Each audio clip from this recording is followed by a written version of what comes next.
Well, it's not getting a lot of attention in this country because we don't give Canada any attention at all. But all of a sudden, Canada looks a lot like the Soviet Union. Seem like we're exaggerating a little bit?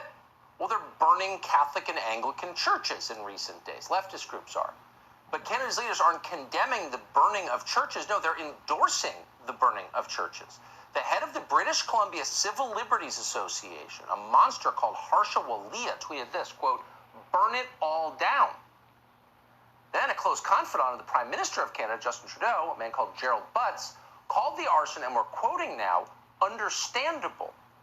A woman called Heidi Matthews, meanwhile, of Harvard Law School, described the attacks as, quote, the right of resistance to systemic injustice.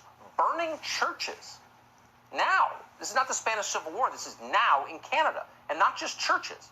Rioters just tore down the statue of Queen Victoria in Winnipeg on Canada Day. No pride in genocide!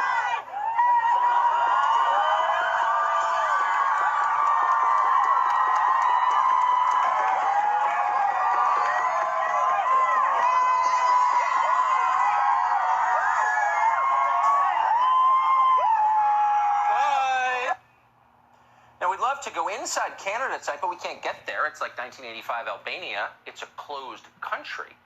So instead, we're speaking by satellite tonight to Ezra Levant with Rebel Media within Canada. He joins us now. Ezra, thanks so much for doing the show. What is going on in Canada? Serious. I mean, it's hard to believe what's happening in Canada. What is this? Well, I'm reluctant to use the word Kristallnacht because we're not there yet. That was the night of the broken glass in pre-Holocaust Germany, where they smashed and burned and killed Jewish synagogues. It was a precursor to the Holocaust. Obviously, we are not that far gone yet.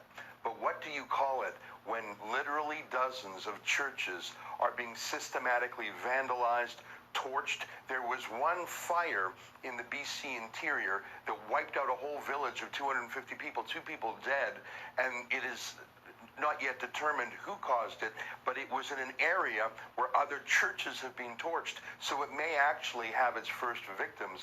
The crazy thing is this is so explicitly an anti-church hate crime wave, and yet Justin Trudeau, who is normally the first and the wokest, waited a week before saying anything, and he literally said, that's not the way to go. That was as tough as he got.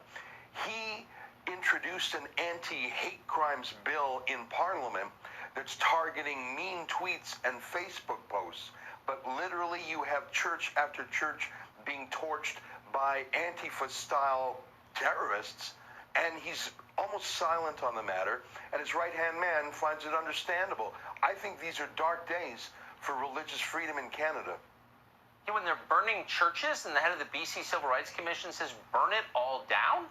I mean, that person sounds like a dangerous lunatic. Who is that? What is going on? And she hasn't been sacked. That was over a week ago that she said it. In fact, various board members of her Civil Liberties Association have supported her. By the way, these churches often have Aboriginal, Indigenous congregants, and they're saying, don't burn our churches down.